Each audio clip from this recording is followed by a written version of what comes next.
Et à partir du moment où on s'est fait piquer 1 ou 2 fois, voilà, le snap back to reality, tu vois? Vraiment Ouais. d'un coup, tu te dis: «Ouh là, je suis en train de faire une bêtise». Donc en 2 minutes 30, on s'est vite, extirpé de là où on était, tu vois? On a commencé à redescendre pour, rejoindre le premier sac. On avait les shots d'adrénaline, tu vois? Pour, au cas où, ça parte, vraiment en cacahuète. Bah, bonjour, bienvenue. Bonjour, merci de nous Bonjour, ouais. accueillir. Merci. Aujourd'hui, on est à Annecy. Qu'est-ce que cette ville représente pour vous? Et ben, c'est un peu le nouveau camp de base, on va dire pour nous. On était à Chambéry il y a quelques temps et là on vient d'aménager, sur Annecy et voilà, c'est un peu un camp de base parce que, tout est quand même assez accessible, Ouais. toutes les disciplines qu'on pratique, les structures d'entraînement, tout ça, c'est quand même, raisonnablement loin de chez nous et donc voilà, c'est un peu Ok. le centre de départ à chaque fois. Vous vous êtes installés tous les deux à Annecy en même temps, au même moment? Ouais, Ouais. on habite encore ensemble. Ok, ça marche. Et vous, parce que vous venez des Alpes de Haute-Provence, c'est ça à la base? Exactement. Mmh. Ouais, Barcelonnette. Barcelonnette, ouais. Du coup, un petit village par là-bas. Ouais. Et puis après, on a pas mal bougé. Et puis ouais, là, depuis peu ici. Mais globalement, depuis les dernières années, on bouge beaucoup. On est beaucoup sur la Plagne pour s'entraîner parce qu'il y a une tour de glace là-bas qui est un Ok. super outil d'entraînement et de compétition d'ailleurs. Et puis en vrai, voilà, nos projets nous amènent à droite à gauche en Europe et partout dans le monde très régulièrement. Donc on Ouais. n'est pas extrêmement souvent chez nous. Vous avez grandi dans un environnement montagnard? Ouais, on a eu une enfance un peu particulière, on a toujours été en montagne, mais il y a eu une partie de notre enfance, qu'on a fait dans une yourte, Ok. vraiment perdue dans la montagne pour le coup, en altitude, assez loin de tout avec, pas de route goudronnée, pas d'électricité, Ouais. tout ça et voilà, ça a été une partie, de notre jeunesse et après, on s'est doucement retrouvés de plus en plus en ville parce que, ben, les entraînements, les Ouais. compétitions, tout ça, ça a apporté plus ce style de vie-là. Mais toujours, ouais, toujours depuis tout petit, un gros lien Ok. avec la nature. Et cette passion, ce lien avec la nature, vous la tenez de vos parents, de votre environnement familial? Ouais, je pense que c'est notre mère qui nous a pas mal inculqué ces valeurs et puis donné ouais, ce sens de l'amour pour la nature, on va dire, Ouais. au travers de randonnées. En vrai, beaucoup, c'était la rando qu'on faisait quand on était gamin. Ok. Et d'ailleurs, au début, j'aimais pas du tout ça, moi, marcher. Ouais. Il se plaignait, mais toute la journée, c'était terrible. Je n'aimais pas du tout marcher. D'ailleurs, j'aime toujours pas marcher, à Ouais. part quand c'est pour atteindre un objectif Ouais. particulier. Mais ouais, marcher, c'est pas mon grand kiff. Et donc, quand tu marchais, tu faisais la randonnée avec ta mère, si tu partais des sentiers, c'est ça, pour aller escalader des rochers? Non, pas encore. Non, pas encore. Au début, non, non, notre mère n'est pas du tout grimpeuse. Et nous, on l'était pas jusqu'à à peu près mes 10 ans et du coup, tes Ouais. 13 ans. Ok. Donc On a assez commencé très tard. tard, ouais. Ouais, assez tard finalement par rapport à des sportifs de haut niveau. Souvent, ils commencent à 3 ans, 4 5 ans. Ouais. Donc ouais. Et à quel moment vous avez commencé justement Mm. à vouloir aller vers de l'altitude et à aller vers de la grimpe plus extrême? Nous, de base, on vient du ski alpin en compétition. On était vraiment, on a commencé nos premiers sports, c'était vraiment ça. Mais comme on a été toujours vachement en montagne, tout ça, un peu par hasard, on s'est retrouvé dans un club d'escalade en étant jeune. Et au fur et à mesure, les gens qu'on a rencontrés en fait à l'intérieur de ce club et du coup des gens qu'on côtoyait sur les falaises, tout ça, euh, on s'est rapproché de plus de l'alpinisme, l'envie de développer ce truc-là. Et après, ben, de fil en aiguille, on a rencontré les gens qui nous ont et amenés et été un peu mentors Ouais. de tout ça, quoi. Ok. Et est-ce que c'était une évidence que ça devait être un métier pour vous à cette époque, ou c'était juste plus une passion, un passe-temps? Non, au début, c'était vraiment une passion. Et après, je pense que c'est quand on a commencé à tourner un peu en compétition, à s'en sortir en compète, qu'on s'est dit, ah là, il y a un truc à faire, peut-être, on va investir du temps et de l'énergie en plus. Ok. Mais non, au Ouais, il début, n'y a, c'était... y a pas eu de déclic Ouais. particulier ou quoi. Ça a été vraiment progressif. Tes premiers petits partenaires matériels Ouais. qui soutiennent et tout. Et puis de fil en aiguille, à un moment, tu te Mm. dis que c'est possible. Mais au début, c'est pas possible de l'imaginer dans un milieu où il y a très très peu de personnes qui en vivent, où personne ne t'en parle spécifiquement ou quoi. Donc Ouais. Ok. ouais, ouais, c'est pas envisageable au début. Ouais. À la base, l'ambition, c'était d'atteindre des sommets. Hein, c'était ça Mm. le motto Et pour ça, donc, il faut développer différentes techniques d'alpiniste. L'alpinisme, on en parlait tout à l'heure, c'est un grand terme qui regroupe plusieurs techniques et plusieurs disciplines. Est-ce que vous pouvez dire avec vos mots qu'est-ce que c'est l'alpinisme? Et ben, l'alpinisme, du coup, ouais, ça englobe énormément de pratiques. Pour moi, ça va de une marche glaciaire avec des crampons à de l'escalade vraiment rocheuse qui peut être très raide. Ça va avec juste des faces de neige et de glace. En fait, ouais, c'est beaucoup de choses. Souvent, quand nous on parle d'alpinisme, on le détaille. Donc on va dire de l'alpinisme rocheux, de l'alpinisme estival, hivernal, des faces nord, des records de vitesse. Enfin, il y a plein de disciplines possibles à l'intérieur de l'alpinisme. Ok. Nous, par exemple, il y a aussi le fait de descendre en parapente après des sommets. Nous, c'est Oui. quelque chose qu'on adore aussi particulièrement et que pas mal de nouveaux alpinistes aussi pratiquent. Ok. Euh, Ouais, Voilà. non, mais il y a vraiment tout plein de disciplines au centre même de l'alpinisme. Et voilà, il y a du big wall, c'est vraiment comme on parlait tout à l'heure, les grandes voies en fait, où on va dormir en paroi parce que c'est trop long pour pouvoir réussir en une seule journée. Oui. Donc il y a vraiment plein de disciplines. Il y a l'escalade sur glace, j'en oubliais. L'escalade, du coup. l'escalade sur glace qui fait quand même bien partie du truc. Non, mais en fait, ouais, pour nous, c'est vraiment l'objectif, c'est de se dire, ah, tiens, j'aimerais bien aller là-haut. Et comment on fait pour aller là-haut? C'est Ouais. quoi la meilleure technique, le meilleur cheminement? Oui. Et en fait, tout part quand même de là, c'est de dire comment on atteint un sommet. Et il y en a, ben, on peut les atteindre quasiment que l'hiver, d'autres quasiment que l'été. En fait, il y a vraiment des. La nature nous dicte quand même pas mal la danse. Enfin, ouais, la Ouais. marche à suivre, quoi. Et puis quand même en alpinisme, on parle souvent du sommet, ouais, enfin vraiment du sommet en soi et tout. Mais je pense, quitte à faire un peu bateau moral kitsch, quand même vraiment ce qui est important, c'est le chemin que tu parcours Ouais. jusqu'au sommet. La façon dont Et, tu le parles. et la façon dont tu le parcours en montagne, il y a une énorme question d'éthique.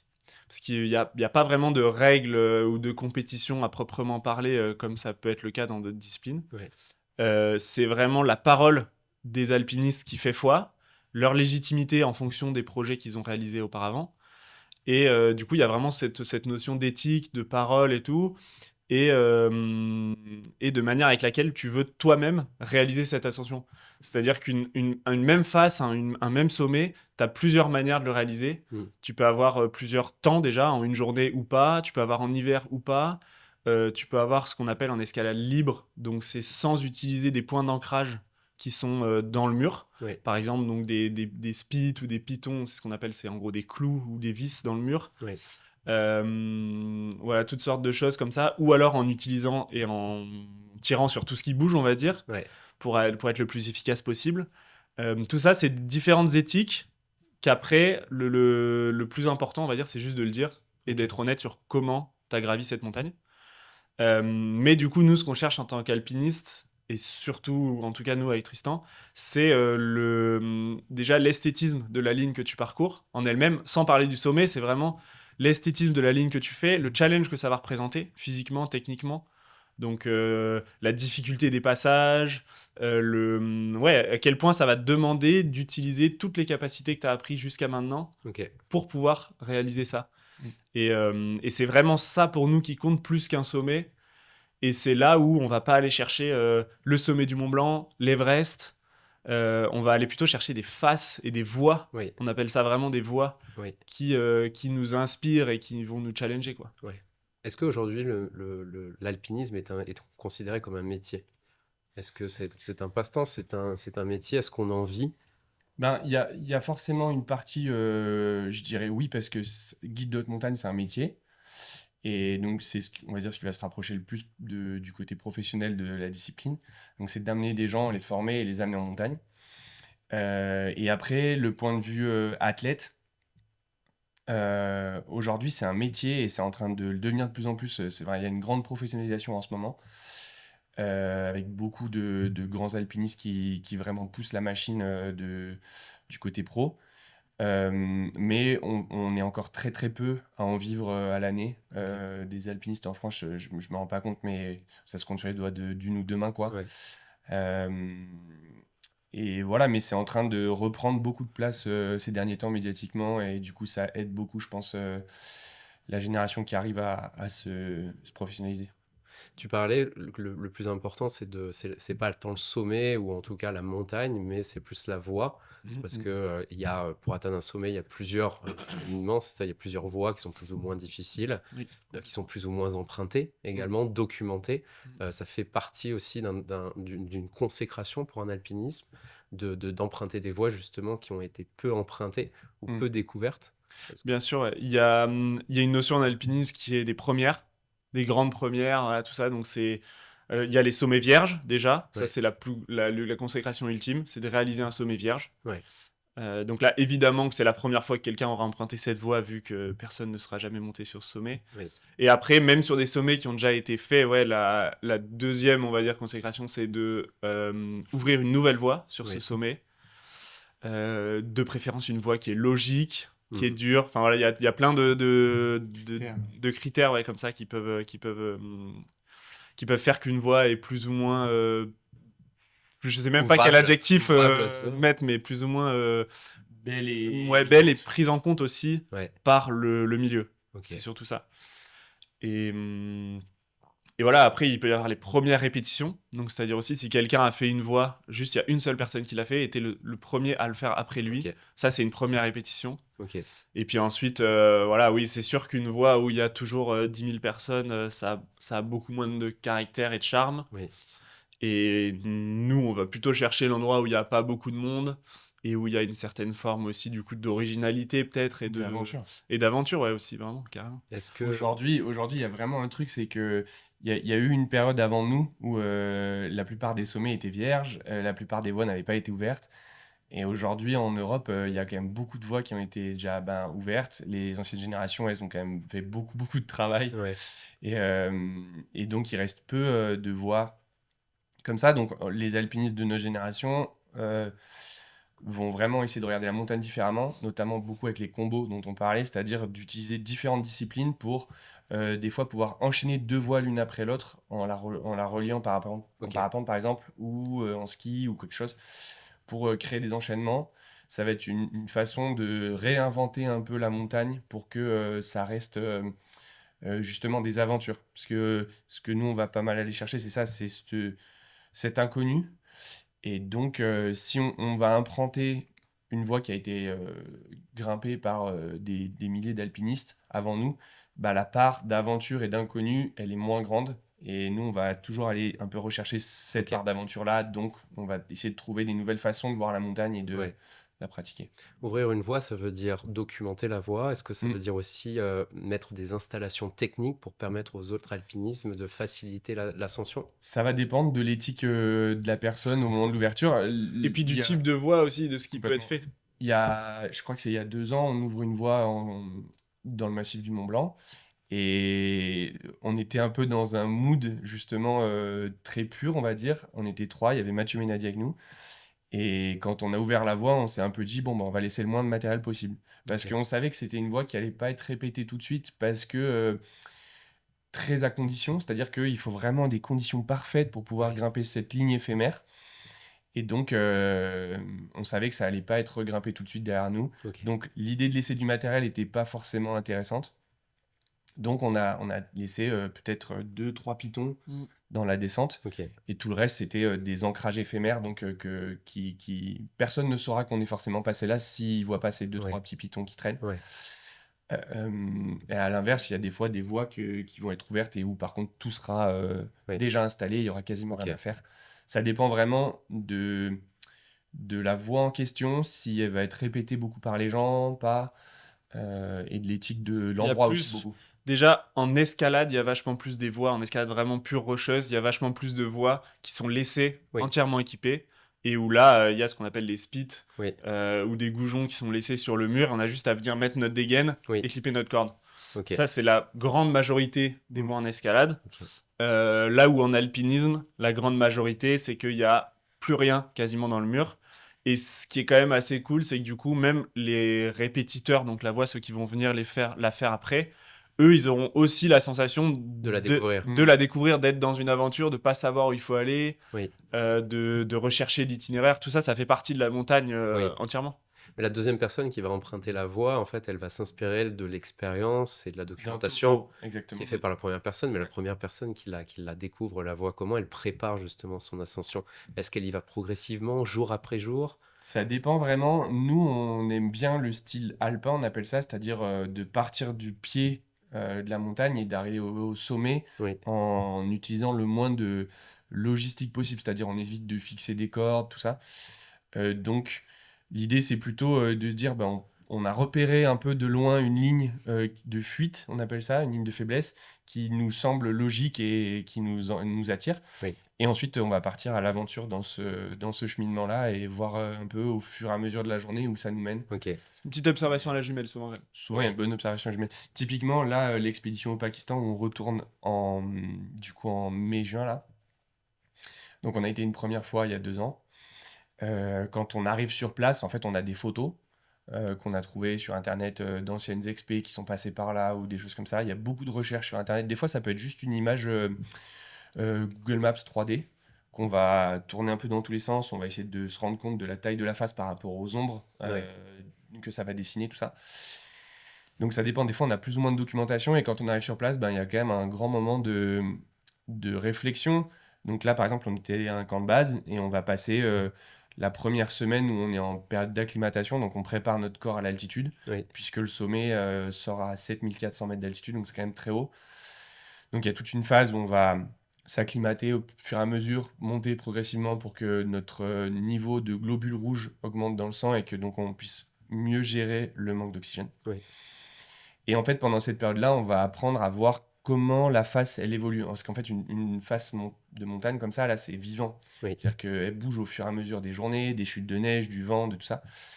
Et donc, on apprend un peu à la découvrir, comment elle évolue, où sont les endroits qui vont être vraiment dangereux, les endroits où il ne faudra pas passer, les horaires. Et tout ça, ça va nous conforter ou pas dans une ligne qu'on va choisir. Donc là, typiquement sur une grande phase comme ça, on va utiliser des gros objectifs pour avoir des ouais, photos très précises, potentiellement du drone, des oui. choses comme ça, pour vraiment avoir, essayer de donner le plus de chances possible par rapport aux imprévus qu'on va rencontrer au moment de l'ascension, quoi. Ok, trop cool. Donc ouais, il y a pas mal de boulot en amont. Ouais, j'imagine. Et quand on parle de style alpin pur, c'est-à-dire voilà, se libérer du plus de matériel, enfin, d'être le plus minimaliste possible. Mais L'inverse de ce qu'on voit faire Inoxtag, par exemple. ouais, voilà. Ça, est vraiment du Ouais, pur style himalayen, où on ouais, va tirer sur des cordes fixes qui ont déjà ok. été mis en place, et l'objectif, c'est vraiment juste d'aller au sommet, peu importe le style. Il y avait alors oxygène, Ouais, tout sans ce qui bouteille va. Voilà. d'oxygène. Nous, le style alpin, c'est vraiment on essaie d'avoir le style le plus pur possible. Donc, Ok, on part comme une petite capsule, ouais, avec tout notre matériel, et puis on avance au fur et à mesure. ok. Bah justement, alors pour rebondir sur Inoxtag, on voit de plus en plus de youtubeurs qui documentent un peu leur parcours d'alpinisme. Ils sont pas Mm. peut-être forcément alpinisme au début, ils découvrent la passion. Enfin, par exemple, Inoxtag, il y a aussi Nico Mathieu aussi qui documente pas mal. Est-ce que vous pensez que ces youtubeurs apportent une plus-value ou en tout cas une démocratisation de cette pratique de l'alpinisme? Qu'est-ce que vous en pensez, vous? Bah, je pense, ouais, c'est un sujet un peu épineux parce qu'il y a les pour et les contre. Je sais pas si j'ai envie de m'attarder très longtemps dessus, mais ouais, c'est sûr qu'il y a du bon de démocratiser la montagne et de donner potentiellement la chance au plus de gens de la découvrir. Et ça, c'est un truc qui est hyper cool sur le papier. Après, ouais, on voit, je pense, des gens qui partent du coup sans guide, sans être préparés, sans Ouais, matos adapté, qui vont derrière du coup solliciter les secours en montagne, ouais, qui du coup seront peut-être pas plus présents et disponibles pour quelqu'un qui en a vraiment besoin et qui s'est lancé dans un truc en connaissance de cause mais qui a eu un accident. Enfin voilà, moi je dirais que c'est un peu ça, il y a les pour et les contre. Je Est-ce que pense que c'est Est-ce que vous documentez également vos Ouais, ascensions sur YouTube? nous on documente le plus possible, on va dire, et ça nous tient vraiment à cœur parce que c'est grâce à la documentation qu'on s'est mis à la montagne, nous. Ok, On s'est mis à la montagne parce que les films d'alpinisme et tout nous faisaient rêver, ouais, et pas parce qu'on avait une famille d'alpinistes. Donc nous, on doit à la documentation notre passion aujourd'hui. Donc ça nous tient à cœur de le faire, et c'est une grande fierté que de pouvoir montrer des belles images, des aventures, des histoires quand il y a des jeunes qui viennent nous voir en nous disant qu'ils ont trop kiffé ça, que du coup ils ont fait ça, qu'ils se sont mis, que ça les motive à fond, qu'ils bien se sont mis sûr. à la grimpe et tout, c'est juste trop bien. Ouais, Donc ouais, la documentation, moi pour moi, je vois pas de gros problème à ça. C'est juste, il faut que ce soit bien fait. Et plus on va dire que la retombée de la médiatisation, elle est importante, plus ça amène des risques. Ouais. Forcément, des risques aussi de surpopulation et tout. Donc là, un truc comme Inox, ouais, ça peut créer des problèmes. Ça a plein de bienfaits, mais c'est sûr que, comme dit Luna, en fait, nous, le seul problème réel qu'on voit, c'est le fait de montrer une montagne qui est très accessible et qui, des fois, on a tendance du coup à y oublier un peu le côté dangereux quand Ouais. même de cet environnement, de tout ça. Et nous, le gros truc qu'on essaie de dire, c'est quand même vraiment la montagne, c'est un sport d'expérience et c'est un sport qui demande du temps de pratique. Et il faut vraiment suivre quand même un cheminement progressif et se former beaucoup. Nous, avant de faire les expéditions qu'on fait aujourd'hui, où on va vraiment pousser les curseurs très loin, dans certaines ascensions, tout ça, on a vraiment eu des milliers, des milliers, des milliers d'heures de pratique. Nous, on n'a pas fait d'études aussi pour ça, et parce que voilà, on a passé vraiment beaucoup, beaucoup, beaucoup de temps à apprendre comment la montagne ça fonctionne, et même aussi des petits trucs de base, mais les règles aussi de la montagne. Ouais. Aujourd'hui, c'est quand même un milieu qui est fragile et où il y a quand même des règles. Il faut respecter les refuges, il faut respecter voilà, les gens qui travaillent en montagne, tous ces trucs-là, et l'environnement lui-même. Donc c'est des petits trucs comme ça qui peuvent être un peu négatifs dans cette surmédiatisation, mais nous, on la trouve très bien parce qu'elle ouvre notre passion et notre discipline à un public que nous, personnellement, on est incapable de toucher. Bien sûr. Quand on voit les retombées d'un film comme Kaizen, Ouais. ça n'a rien à voir avec ce que les alpinistes sont capables de toucher aujourd'hui. Le côté positif dans notre génération, je trouve que c'est le fait d'avoir des petites caméras qui sont embarquées, ça permet de documenter justement des ascensions qui autrefois n'étaient peu accessibles, en tout cas pour le grand public. Et c'est vrai Ouais. que moi, je parlais de mon ascension du Mont Rose. Mm. C'est vrai que j'ai euh, avalé des centaines d'heures de documentaires, de vidéos sur des ascensions du K2, de l'Everest, dans les Dolomites, le GR20, etc. Pour moi, ça m'a passionné. Ouais. Et de voir justement ces sportifs justement qui documentent, je trouve Ouais. ça met des étoiles dans les yeux et ça donne de l'inspiration. en Non, tout c'est cas. fou. Et là où je trouve que c'est chouette, c'est si après. Parce que là, du coup, tu vois, quand t'en parles, ben, tu dis, ouais, j'ai regardé le K2, l'Everest, tout ça. Et en fait, je trouve que là où ça va vraiment devenir positif, mais ça va prendre un petit peu de temps, c'est que justement, il y a une culture de la montagne qui revienne un peu plus et où, du coup, les gens ne regardent pas forcément que les grandes ascensions commerciales, on va dire, du type l'Everest, le Ouais. K2 et tout ça, mais se renseigner un peu plus sur ce que fait la nouvelle génération, Ouais. des sommets qui sont moins connus, moins répertoriés, mais où ça va vraiment être l'aventure, où il y a des grosses performances sportives qui sont vraiment Oui. incroyables. Oui. Et je pense que c'est là où ça aura un vrai impact, c'est que à ce moment-là, les gens, quand ils vont regarder plus cette façon-là de voir la montagne, pardon, excuse-moi, c'est là qu'on aura vraiment un bienfait, c'est que du coup, Ouais. il y aura une compréhension de ce que c'est aussi la montagne. Ouais. Mais la contrepartie, en tout cas, de cette hyper documentation, c'est que finalement, ça donne peut-être un champ de possible à monsieur, madame, tout le monde, qu'on peut aller sur l'Everest Bien sûr. et que finalement, l'Everest, on y va préparer. Ouais, ouais. Que c'est pas parce qu'on aligne 300 000 euros et qu'on fait monter Mm. un chef sushi et Mm. qu'on a un sauna qu'on peut grimper l'Everest, quoi. Et puis, ça remet encore une couche de publicité sur l'Everest. Ouais, Alors que, pourquoi l'Everest? ouais, bien sûr. Tu vois? Ça met sur. Et c'est ce dont je parlais tout à l'heure, c'est. Au final, ce qui est dingue, c'est les émotions que tu ressens pendant toute la durée de l'ascension. C'est repousser ses limites. Tu vois, c'est tout ça, en fait, qu'on va chercher et que je pense le plus grand nombre aime découvrir dans l'alpinisme. C'est tous ces paysages et tout. Et en fait, non, c'est pas du tout obligatoirement Ouais. l'Everest, ça. Ouais. Non, on connaît le Voire K2. l'inverse. On connaît le K2 parce que c'est la montagne là, avec l'un des taux de mortalité les plus importants. L'Everest parce que c'est la plus grande. Mais Ouais. ma question, la suivante, c'est vous, quelles ont été les voies, ou en tout cas les sommets qui vous ont plus fait kiffer? Bah, nous, justement, au final, c'est des noms de sommets qui, des fois, sont même inconnus, parce que nous, ce qui va vraiment nous transcender, c'est justement la beauté d'une ligne. Là, par Ouais. exemple, celle au Pakistan où on y retourne parce que vraiment, elle nous fait rêver, jour et nuit, Oui. cette ligne. C'est un truc qui devient un peu obsessionnel. C'est, voilà, au centre, il y a un dièdre coupé, on dirait qu'il a été coupé au couteau, au laser, sur une face qui fait 2500 mètres de haut. Enfin, c'est vraiment... Et pourtant, ce nom-là, la plupart des alpinistes, même des gens qui sont très très renseignés, tout ça, la plupart des gens le connaissent même pas. Ok. Ça s'appelle le Pumarri Chiche. Bon, voilà, personne n'a jamais entendu ce nom-là. Et en fait, pour autant, nous, ce sommet-là, en ce moment, nous fait 1000 fois plus rêver Ouais. que l'Everest, le K2, Ouais. n'importe quel autre humide. Alors, tu parlais d'un mot, l'obsession. C'est vraiment un mot qui ressort quand vous avez un objectif. Vous êtes obsédé par cet objectif. C'est une question ou une affirmation? Non, mais là, c'est la point d'exclamation. C'est un peu les deux. Ouais, je pense ça dépend des projets. Ça dépend si on a déjà été, par exemple, qu'on a déjà fait une tentative aussi et qu'on a échoué, là, comme c'est Ouais. le cas, par exemple, au Pakistan. Ouais. Du coup, ça crée aussi une espèce de relation. Ça commence une relation avec cette voie, cette face, cette montagne. Et du coup, ça prend beaucoup de place Oui. derrière. Il y a un espèce de mix entre, à la fois, tu as commencé à apprivoiser le truc, à la fois, ça peut faire encore un peu plus peur parce que du coup, tu sais à quoi Il y a eu t'attendre. échec. Enfin, il y a eu échec aussi et tout. Donc, je pense que c'est un peu ambivalent et c'est là où ça devient un peu une obsession, c'est que ça tourne dans la tête et puis des fois, j'arrive pas à m'endormir parce que je suis en train de Ouais. repenser à ma prochaine expédition Ouais. là-bas, quoi.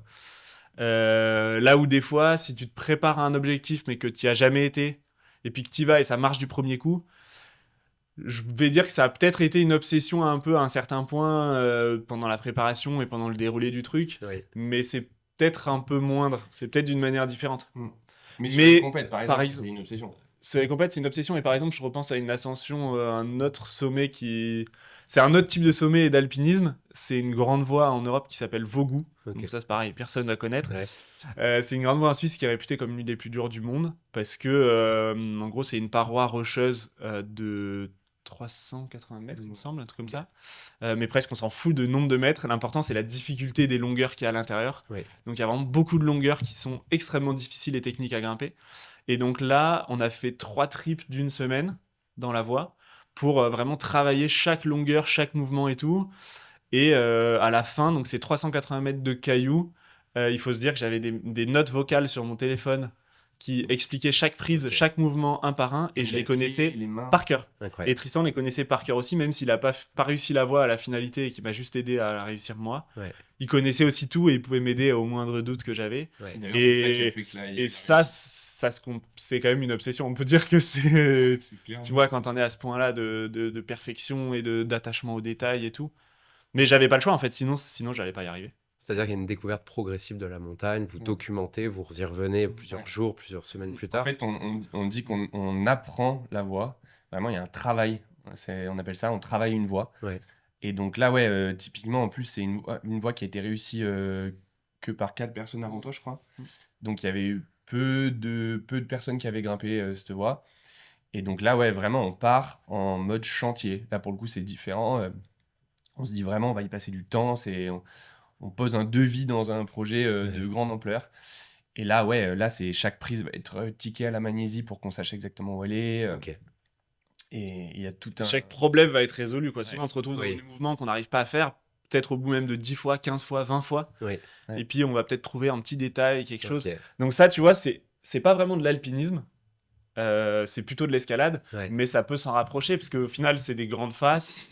Il y a aussi des techniques de cordes et tout qui peuvent être reprises en alpinisme. Tout est un peu lié. Alors, tu parlais d'échecs, très intéressant. C'est quoi un échec? C'est quand tu te dis, bah, finalement, j'ai essayé toutes les possibilités, mais là, j'y arrive pas. Ouais. C'est ça un échec? Ouais, ou même si on n'a pas essayé toutes les possibilités, mais qu'on n'a quand même pas réussi, c'est un échec. Après, il peut y avoir les échecs aussi. Météorologie, enfin de la météo. Ouais, bien sûr. Et puis, il peut y avoir ceux où on sait qu'on va y retourner et où, du coup, on le classe pas encore en échec, on le place en tentative Ouais. aussi. Pour moi, un échec, c'est un truc où on se dit qu'on n'y retournera pas, c'est fini. Et ça dépend aussi Et des on le place disciplines. derrière. Parce que, par exemple, une expédition, souvent, quand on rentre, bah, malheureusement, c'est quand même des projets, des aventures qui ont beaucoup de chances de mal se passer. Parce que la météo, parce que c'est des contrées lointaines où il y a quand même beaucoup de choses à anticiper entre la maladie, tous ces trucs-là. Et donc, il y a quand même peu de taux de réussite. Mais pour le coup, la différence, c'est que un échec dans une expé, ça va être une grosse blessure ou la Oui. mort. Tant qu'on rentre en vie, généralement, au final, c'est pas un échec, une expé. Ouais. Donc, en fait, ça dépend aussi vraiment des disciplines. Pour le coup, une compétition, souvent, quand t'as pas gagné, c'est un échec. Ou que t'as pas atteint ton Tu objectif. vas pas atteindre ton Ouais. objectif, mais voilà, aujourd'hui, Oui. nos objectifs, c'est souvent de gagner quand même.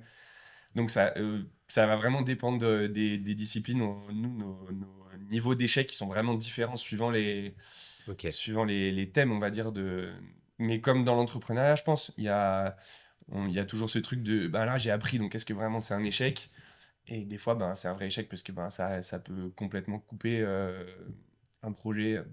Mais bon, Donc, là, on en parle gentiment, avec pas mal de recul, comme si c'était le truc le plus normal. Ouais. Non, des fois, on est en dépression pendant 2 mois parce que, Parce que vous on avez a, pas ch- réussi. on a foiré Ouais. un projet ou notre saison de compétition ou quoi. Non, non, l'échec, c'est hyper dur, surtout quand c'est ta passion, ta vie, ton boulot. Ouais. Tu vois que tu as tout qui est lié comme ça et tout, et qu'en fait, c'est ton monde entier, et quand ça s'écroule, enfin, ça s'écroule. En tout cas, sur un moment T, et que tu as besoin du temps de recul nécessaire et tout, il y a un moment où c'est hyper dur à gérer. À partir de quand vous avez décidé de grimper tous les deux? Je pense qu'on n'a jamais décidé de grimper tous les deux. Ça s'est toujours fait Ça, naturellement. ouais, toujours ouais. été collé depuis Ça le nous plus jeune est âge. tombé dessus. Donc, c'était logique. En plus, l'escalade, c'est quand même parfait. C'est un truc qui se fait à deux. Il y a une cordée. Ouais. Donc, en fait, ça continue la relation qu'on avait eue depuis tout petit. Ok. Et juste là, ben, d'un coup, elle avait un intérêt supplémentaire, hein. C'était de Ouais. se tenir la corde et d'être. Enfin, une cordée, c'est quand même une personne en qui tu as vraiment confiance Oui. pour t'assurer. Donc, Généralement, Donc, ce sont des cordées à deux ou vous partez avec des collègues? nous, on a souvent des cordées à trois aussi. Ouais, Ouais. Ouais. souvent ça marche très bien des cordées à 3. Ou des fois, il peut aussi y avoir des cordées à 4. On fait 2 cordées, mais qui grimpent ensemble et où c'est presque une seule cordée à 4. Ok. Le problème d'être deux, surtout en montagne, c'est que s'il y en a un qui a un souci, Ouais. L'autre aussi. Ouais. c'est vraiment la merde. Ouais. Alors qu'à 3 ou 4, il y a quand même plus de marge de manœuvre. Ouais. Ok. Est-ce que vous avez déjà décidé de partir seul, faire une ascension? Seul que moi ou que Ouais, Tristan, ou ouais. seul à deux? Parce que nous, Non, souvent, quand on dit seul, c'est seul tous les deux. Non, seul. Non, soit toi, soit toi. Ouais. Ça nous est rarement arrivé, mais on l'a eu fait sur des petits trucs. Pour l'instant, le solo, c'est pas un truc qui nous Je vais me motive vexer, plus je te que dis oui, de ça. toute façon. Ouais. T'es parti sans moi. Non, je pense que c'est un truc qui nous motive pas beaucoup pour l'instant parce que on aime bien le fait de partager la montagne. Euh, je me vois mal partir et faire mon truc tout seul parce que ce qui va vraiment remplir ma journée en tant qu'alpiniste et tout, ça va vraiment être de partager le moment avec quelqu'un En d'autre. tant Ouais. qu'humain, surtout, je pense.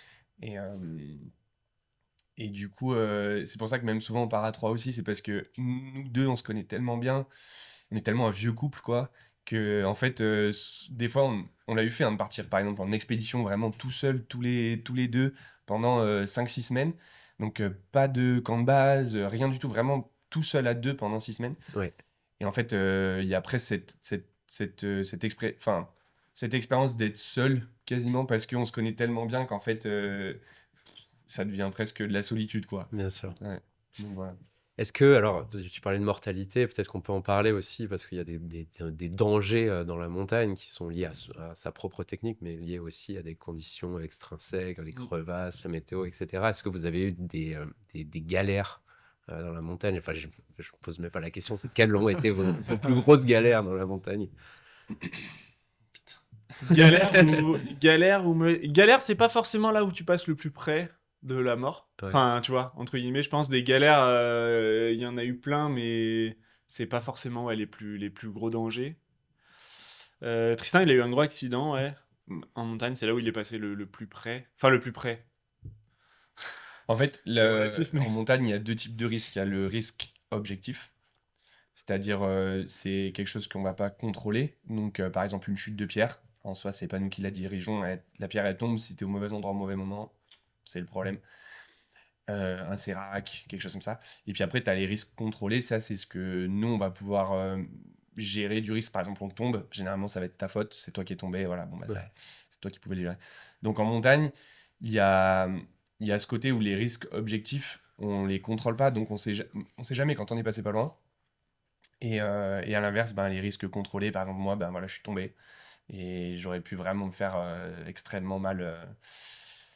Je m'en suis sorti avec 6 mois, 1 an de rééducation, mais voilà, je suis revenu. Euh, et voilà, ça, c'est des trucs, ben, c'est à toi d'en apprendre pourquoi ça s'est passé comme ça, qu'est-ce qui t'est arrivé et tout ça. Et ouais, on fait une discipline où il y a pas mal de copains qui tombent à côté. Et c'est ça aussi qui nous fait derrière relativiser aussi les échecs. Parce que justement, en fait, tant que tu respires encore, Ouais. ouais, c'est pas tant un échec que ça. Et je pense que c'est beaucoup d'expérience. Et aujourd'hui, la sécurité, nous, on trouve qu'elle passe aussi par la vitesse. Ça, c'est hyper important. Il y a quand même une réaction. Enfin, ouais, il y a une réalité, c'est que plus tu passes de temps en montagne, plus tu t'exposes. Donc, plus tu es rapidement redescendu, Ouais. moins tu as de chances d'avoir de problème. Donc, nous, on a pas mal, du coup, cette vision-là, quand même, d'être rapide dans les ascensions, parce que du coup, Ouais.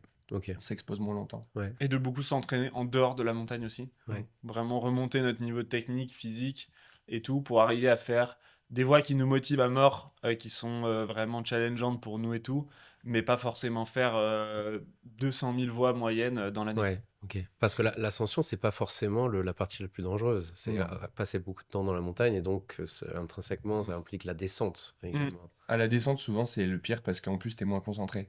Et en final, la plupart des potentiels accidents qu'on a eus, c'est toujours dans des situations où, en fait, quand c'est vraiment très dur, très dangereux et tout ça, t'es tellement sharp, t'es tellement Ouais. focus qu'en fait, tu fais attention, tu contrôles tout. Oui, T'es dans cette zone-là, la même que nous, on utilise en compétition, tu vois, on est vraiment dans ce mindset de tout est extrêmement calculé, précis, propre. oui. Là où c'est dangereux, c'est plutôt justement, par exemple, la descente, où en fait, souvent, tu te dis, ah, ça y est, c'est fini, j'ai Ouais. réussi mon truc et tout, on rentre à la maison. Et là, des fois, ça peut durer encore 5-6 heures quand même. Ouais. Et en fait, Plus. non, faut être concentré pendant 5-6 heures encore parce que tout est dangereux et tout peut être un problème. Donc, Ouais. c'est plutôt ces moments-là qui sont dangereux. Et d'ailleurs, la plupart des gros accidents, ils arrivent à ces moments-là. Ouais, ouais, parce qu'on est Tu vois. hyper focus sur la montée et la Mm. descente, on Ouais. relâche un petit peu Ouais, la exactement. concentration. Ou faire juste, par exemple, faire des rappels. Tu sais, faire des rappels, c'est quand tu descends toi-même sur des cordes, puis ensuite tu tires les cordes et puis tu en fais un autre en dessous, etc. Et ça, tu vois, il n'y a pas de difficulté technique particulière. Ouais. Par contre, à répéter beaucoup de fois, tu te mets au bout d'un moment en danger à coincer une corde et devoir te mettre dans une situation moins bien pour y retourner. Enfin, il y a plein de Faire une trucs. fausse manip. Faire une fausse manip, couper une corde potentiellement. Ouais. Il y a plein de trucs qui paraissent pas tant difficiles en fait techniquement et tout, mais qui sont pas anodines du tout. Il y a un truc aussi, même juste l'altitude. Tu vois, les problèmes d'altitude, moi j'ai eu beaucoup de problèmes à m'acclimater l'année dernière quand on arrivait en expédition.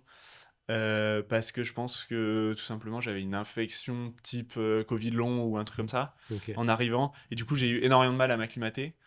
Au final, c'est hyper dangereux alors que t'es pas dans une phase. Juste d'être au camp de base, je risquais de faire un œdème pulmonaire, quoi. Ouais. Et ça fait partie de l'altitude, de l'expédition, des expéditions en Himalaya et tout. Ouais. C'est arrivé à beaucoup d'alpinistes. Et Moi, ça a rien à voir avec le il fait en de raconte tomber dans tranquille, une mais crevasse. C'était l'enfer. Je le voyais sortir de la tente où il dormait. On avait une tente par personne et ensuite une tente mess là où on mange et on passe le temps ensemble et tout. Et donc, il y avait, je pense, 100 mètres entre les deux tentes. Et en fait, il sortait le matin et nous, on était tranquilles au café avec l'autre alpiniste avec qui on était. Et on faisait nos bricoles et on se retournait. Il était toujours pas arrivé. Il avait fait 50 mètres en Ouais. 10 minutes. Il avançait comme une tortue. C'était terrifiant. Il a fait une semaine à 70 de SAT.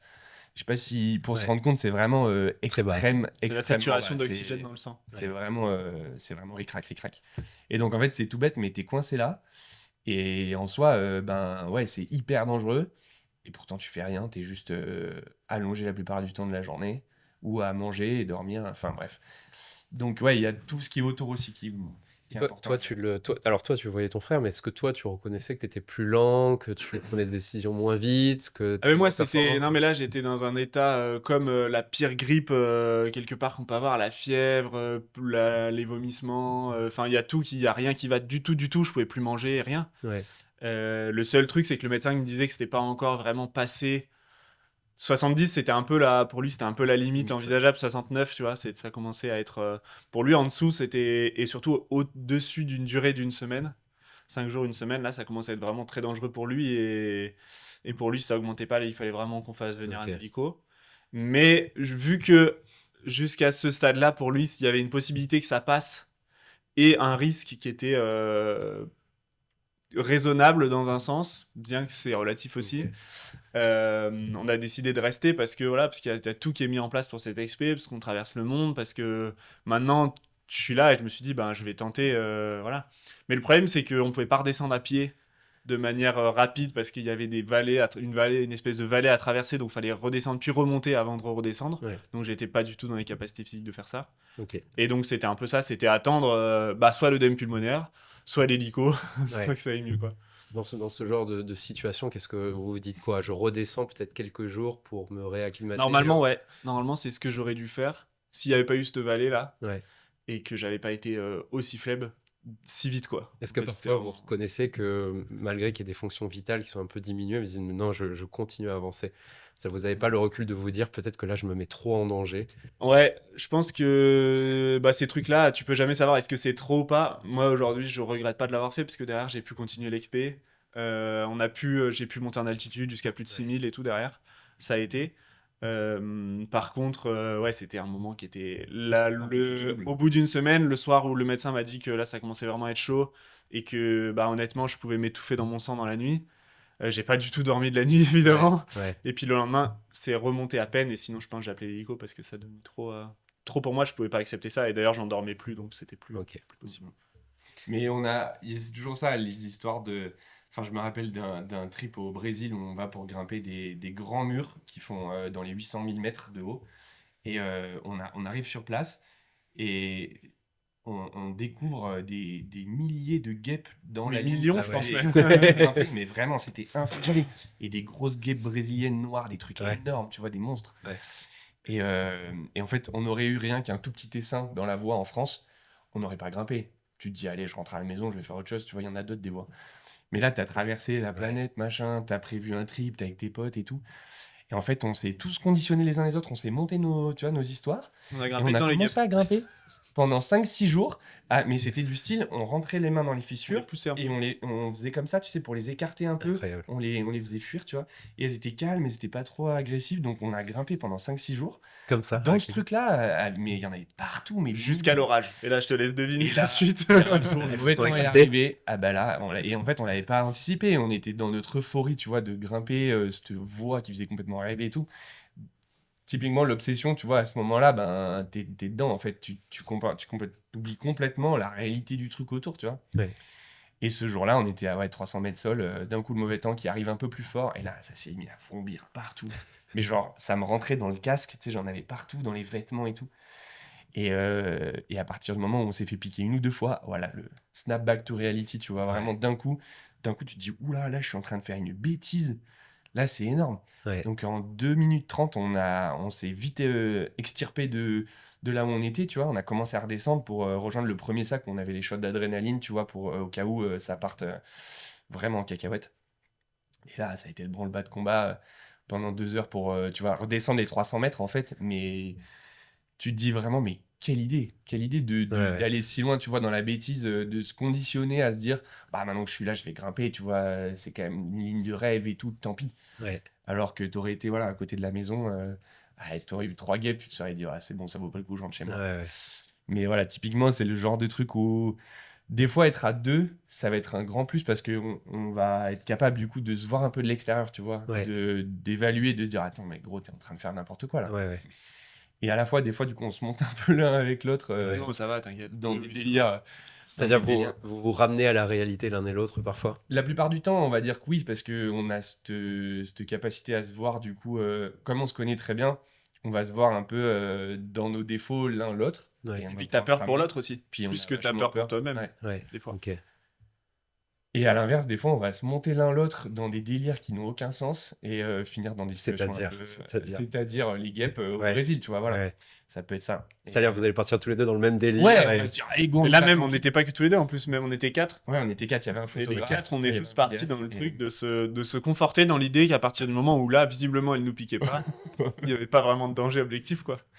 Et là, quand on est Voilà. descendu au pied de la voie, je me rappelle me dire, mais là, on a fait une connerie. Et tu sais, avoir ce moment de, putain, c'est passé cette Ouais. histoire-là. Et après, ouvrir mon téléphone et commencer à me dire, mais je suis débile, on n'a rien à regarder de tout ça, tu sais. Et commencer à regarder et tout, puis trouver des articles de mecs qui étaient morts, tu sais, de choc anaphylactique, de gars qui, tu sais, du coup, dans la pression et le moment de panique absolue, on fait des bêtises et ils sont tombés, tu vois. Ouais. En fait, donc au Brésil, il y avait eu déjà des histoires comme ça. Et nous, tu vois, peace and love dans la jungle, on s'en était pas rendu compte pour une Incroyable. seule seconde, quoi. Bref, donc voilà, tout ça pour dire le positif d'être à deux, des fois, il y a Ouais. aussi des revers de la médaille. Est-ce que vous avez un style d'ascension différent, l'un et l'autre? En compète, ça se voit beaucoup. Ouais, je pense qu'on a des styles d'ascension, des points forts aussi. C'est ça qui impacte quand même pas mal les styles. On n'est pas du tout les mêmes grimpeurs, ouais. On n'a pas du tout les mêmes forces, les mêmes faiblesses. Par exemple, Tristan, il a beaucoup plus de force. euh, Par exemple, en musculation ou quoi. Donc ça va se ressentir dans sa grimpe. Ok, Mais du coup, il va peut-être être un peu moins fluide. Un ouais. peu moins rapide. Moi, je vais être plus relâché, un peu plus rapide et tout. Beaucoup plus rapide. Il va être plus lourd et moi plus léger. Ouais, Ça impacte aussi, c'est le fait que du coup, il a plus de force, plus de muscles et tout. bien Mais sûr. moi, du coup, derrière, dans les doigts, c'est plus facile quand on est Ouais. plus léger. Euh, Et voilà. sur la prise de décision, par exemple? Sur la prise de décision, je pense que ça dépendra des moments et des états d'esprit C'est un aussi. peu plus rêveur. Du coup, des fois, tu vas avoir des prises de décision qui sont plus instinctives, je pense. Ouais, peut-être un peu plus instinctif. Et aussi, j'ai pas eu la même expérience d'accident en montagne, par exemple, que lui. Ouais, Donc, peut-être que j'ai eu ce truc-là pour l'instant qui est pas abîmé en moi, on va dire. ouais, Quand t'es Et jeune, il y a ça un peut truc jouer. quand même autour de tout ça, tu vois. Genre, la plupart des alpinistes, quand t'es en début de carrière, t'as quand même un peu ce syndrome du super-héros. ouais. C'est vraiment un truc, tu La vois. fougue, C'est ouais. t'es intouchable, tu vois. Il peut rien t'arriver. Genre, les accidents, ça arrive aux autres, vraiment. Et parce que t'es jeune, t'es fort, t'as la niaque, tu vois. Et le premier coup, tu prends ton carton rouge, là, il y a quand même un truc qui se casse en toi, où tu te dis, Wow, en fait, je suis tellement fragile. Et là, ça change quand même vraiment ta vision de la montagne. Moi, ça a mis du temps, tu vois, avant que j'ai plus peur d'aller en montagne. Au retour de mon accident, j'ai dû voir un prépa mental pendant quand même assez longtemps avant de me libérer de ce truc-là. Parce que ça fait quand même une fracture je pense, dans ta confiance en toi. Et quand même, pour être alpiniste, il faut de l'ego, il faut de la confiance en soi, vraiment, parce que tu fais quand même des actions qui sont un peu idiotes sur les bords, on va pas se mentir. Et, du coup, ouais, il y a quand même une fracture et ta vision de la montagne et des ascensions et tout, elle change à ce Ouais. moment-là, je pense. Il y a eu un avant, un Et après pour toi. clairement, il y a eu un avant, un après. Ouais. Mes décisions, maintenant, elles sont réfléchies différemment. Je vais pousser certaines ascensions un peu différemment, tu vois, un peu moins loin des fois que ce que j'aurais pu faire dans l'engagement avant, je pense. Ok. Syndrome du super-héros, incroyable. Tu l'as, là, le syndrome du super-héros? T'es un peu Je plus pense dans moins quand même. la fougue. Moins parce que bah, je l'ai vu déjà prendre Ouais. le truc, même si c'est pas à moi et tout. Euh, mais je pense que dans un sens, pour faire des trucs durs, engagés et tout, il faut quand même avoir un peu de la Ouais. confiance qui est vraiment importante et un peu ce syndrome du super-héros, forcément. Sinon, tu t'arrêteras avant. Bien sûr. Et je pense objectivement, c'est dur à dire.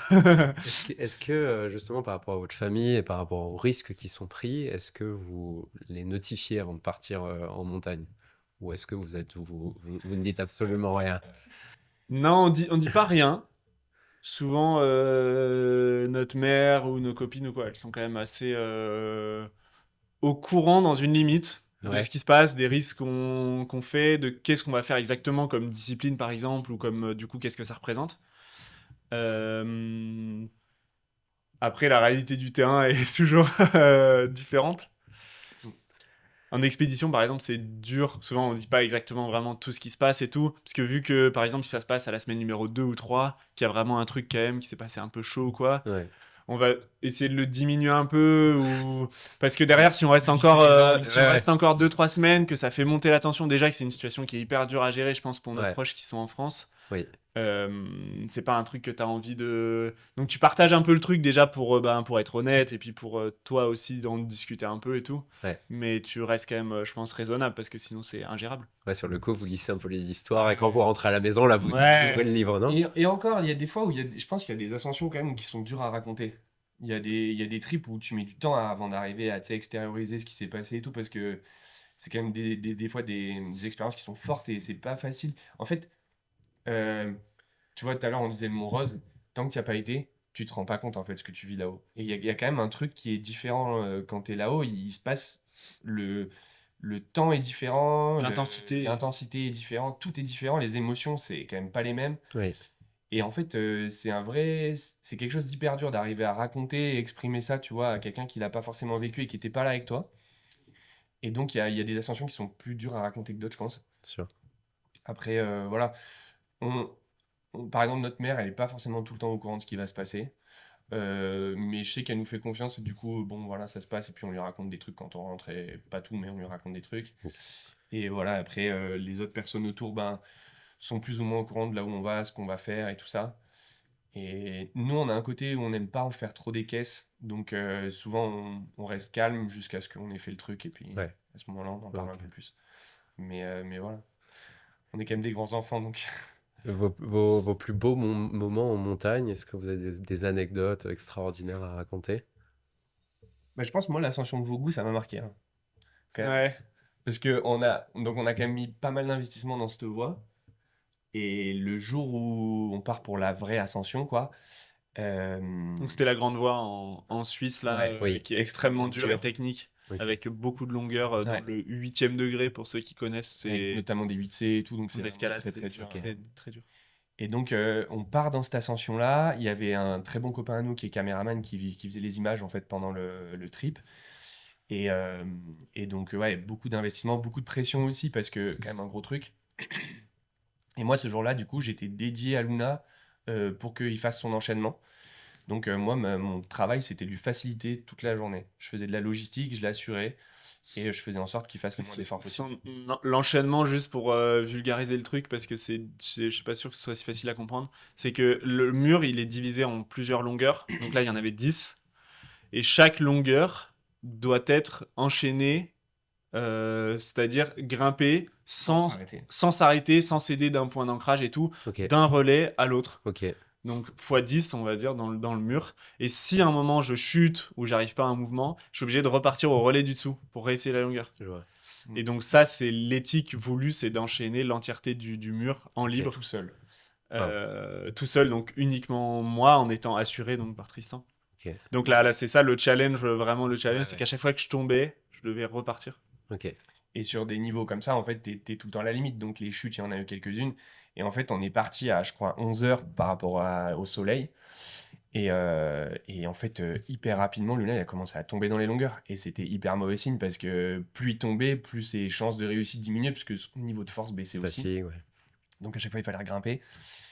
Et 2-3 fois, moi j'étais au relais, je me disais, voilà, ça va pas faire, c'est pas possible, ça fait 2 fois qu'il tombe, tu vois. Et bref, on arrive à la dernière longueur dure. Et là, ça commence à être chaud en timing, la nuit qui arrivait doucement et tout. Et un pas de bloc, hyper dur sur 2-3 dégaines. Et Luna qui tombe à la dernier move du pas de bloc. Mais je sais pas, t'as dû tomber 12-13 fois, peut-être même Ouais, plus. j'ai entre 15 et 20, je pense. Et en fait, à chaque fois, il redescendait. Au début, il était très agacé, tu vois, en colère. Et à chaque fois qu'il retournait au relais, il y avait une espèce de petite vire. C'est un peu la seule vire du mur, tu vois. Et il se Ouais. posait sur la vire. Puis il essayait de se mettre en marche pour repartir, tu vois. Et puis, Je reposais un peu, je pouvais pas repartir direct, Ouais. même si j'étais un peu énervé. Il fallait Ouais. attendre au moins 5 minutes. Ouais, ouais. donc il attendait, il repartait et tout ça. Et puis moi, j'étais sur la vire à assurer avec Damien qui faisait les images, qui lui attendait que il se passe quelque chose, qu'on reparte, tu vois. Et donc, au début, il était très en colère. Et puis, au fur et à mesure, tu vois, la déprime qui arrive parce que, merde, j'ai tout fait. La dernière longueur dure, ça me résiste là et je vais pas y arriver maintenant, quoi. Ouais. Là, la nuit tombe, donc on se dit, bon, bah maintenant, il n'y a plus de lumière, il n'y a plus de lumière. De toute façon, maintenant, on a le temps, on attend. Donc, parti sur une petite sieste, machin. Et en fait, ça m'a impressionné la force mentale qu'il a eue à ce moment-là de se dire, j'abandonnerai pas, c'est fini, tu vois. Et run après run, il continuait. Et puis au bout d'un moment, le mindset a changé. De agacé, il est reparti en mode, de toute façon, j'ai décidé que j'arrêterai pas. Donc, Jusqu'à ce que je sois mort. jusqu'à ce que je puisse vraiment plus faire le premier. move, je descendrai pas de cette voie. Bref, ça a continué. Et au final, sorti de nulle part, impressionnant, tu vois, après une journée aussi longue, Ouais. avec autant de runs, après 15 fois faire le même move, tu vois, c'est épuisant. Il est passé par magie, on sait pas comment. Il est sorti. Bah Et- si, il y a toi. Tu m'as dit. Oui. En fait, moi, vu que je connaissais toutes les méthodes de la voix par cœur, comme lui, en fait, de loin, je voyais différemment ce que lui était en train de faire. Et en fait, je lui ai dit, mais gros, moi, j'avais trouvé une méthode, là, tu devrais changer, mettre le talon à cet endroit-là au lieu de cet endroit-là, ça Ouais. va coller plus le bassin. Vu que t'es fatigué, autant ça passe. Et une fois en dessous, déjà, il y avait eu ce petit déclic un peu je lui avais dit la paume de la main, la tourner un petit peu, ça lui ouvrait le coude et du coup, il était mieux placé. Tu vois, ça joue, on est Ouais. vraiment sur C'est des micro-détails. Micro-détails. Tu vois, vraiment, rien que l'ouverture de la main, ça tourne un peu le coude et en fait, ça sort le reste de ton corps différemment. Ouais. Et donc là, je lui dis ce petit truc-là, paf, il passe. Et du coup, là, on continue. Il y avait encore 2-3 longueurs au-dessus. Qui sont quand même encore très durs. Hein. C'est Mais pas tout les à plus la durs, frontale. mais c'est encore très dur. Tout à la frontale de nuit. Et on est sorti au sommet de la voie. Il devait être 2h du matin, du coup. Donc 11h, Incroyable. 2h du matin, tu vois. Et là, on est sorti là-haut et c'était l'euphorie absolue de se dire, mais incroyable cette journée, tu vois. Et c'est fou. tellement mal parti. Et au final, ça a marché, tu vois. C'était insane. Puis en plus, il y avait Damien, qui est un très bon copain, qui nous suit en tant que caméraman depuis qu'on a commencé, tu vois, un peu. Qui était dans les guêpes au Brésil, qui a fait, Ouais, tout ça avec vraiment toutes les bêtises qu'on a fait ensemble. Et là, de sortir à ce sommet, moi, c'était un truc de fou. C'est Parce fou. qu'en plus, comme j'étais pas dans la grimpe, je vivais le truc un peu de l'extérieur. Et du coup, je voyais vraiment ce qui se passait, tu vois, tout ce qu'il avait vécu et tout. C'était ouf. Vraiment, c'était ouf. Comment tu trouves la force au bout de 15 fois que tu tombes de continuer? Parce qu'au niveau de tes muscles, notamment, tu dois être fatigué, non? Bah, je pense que c'était full, vraiment entièrement du mental et de l'envie, après avoir fait tout ça, d'aller jusqu'au bout de l'effort, même s'il n'y avait pas la réussite au bout. Et ça s'est vu même dans les 2 dernières longueurs après, qui étaient encore quand même vraiment très dures, même si c'est pas les plus dures de la face, et où en fait, c'était hyper facile à grimper. Ouais. Et j'ai halluciné, je comprenais pas pourquoi c'était aussi facile à grimper. Je faisais les mouvements comme s'il y avait rien et tout. Ouais. Et juste des fois, j'avais des crampes dans les bras, des crampes en escalade. Nous, avec l'entraînement qu'on en a jamais. Hein. Ouais. Faut se dire, j'ai jamais eu d'autres crampes au bras de ma vie quasiment, tu vois. Ouais. Et j'avais des crampes là dans les biceps qui apparaissaient comme ça. Du coup, ça me bloquait, tu sais, dans le mouvement. Je devais attendre un peu, puis après ça passait, et puis je recontinuais. Mais c'était pas dur pour autant. Ok. Tu vois, c'était assez particulier, quoi. Ouais. Et vu que du coup j'étais quand même vraiment dans l'action, en train de faire le truc, un peu sorti de nulle part, tu vois, tu comprends pas trop ce qui se passe. Ouais. Arrivé au sommet, il y avait même pas, tu vois, j'ai même pas pleuré ou j'étais pas, j'étais juste un peu surpris d'être là, en train de me dire bon bah écoute, tu vas falloir réaliser un peu plus tard ce qui s'est passé, mais ouais, je pense que tu peux pas, Ouais, c'était fou. ouais, enfin tu peux pas être particulièrement dans l'émotion, je pense, directement à ce moment-là. Parce que ça fait tant d'heures que tu es concentré dans un truc autre que la réussite de ce projet, tu vois, qui est vraiment dans l'action. Tu relâches quand tu arrives. Et ouais, après, ça a été le lendemain. Bah, déjà, le lendemain, je suis tombé quasiment malade instantanément. Enfin, le matin, j'avais un peu de fièvre et tout, tu vois, je pense que mon corps, il était en croix complet, donc il s'est mis sur la position repos. Ouais. Mais ouais, c'est les jours d'après que j'ai compris ce qui s'était passé. Trop bien. Ouais. On parlait au début de l'interview justement de dormir sur des murs verticaux. Ouais. Est-ce que vous pouvez expliquer comment ça se passe d'un point de vue technique et aussi au niveau de l'état d'esprit? C'est pas aussi dur qu'on peut le croire, je pense. Ce qui est dur plutôt, c'est plein de petits détails comme aller aux toilettes, faire à manger. On cuisine dans des réchauds qui sont pendus à l'intérieur de la tente gonflable qu'on appelle de la tente suspendue qu'on appelle un portaledge. On dort avec évidemment le baudrier et accroché au mur et non pas à la tente Oui. tout le temps.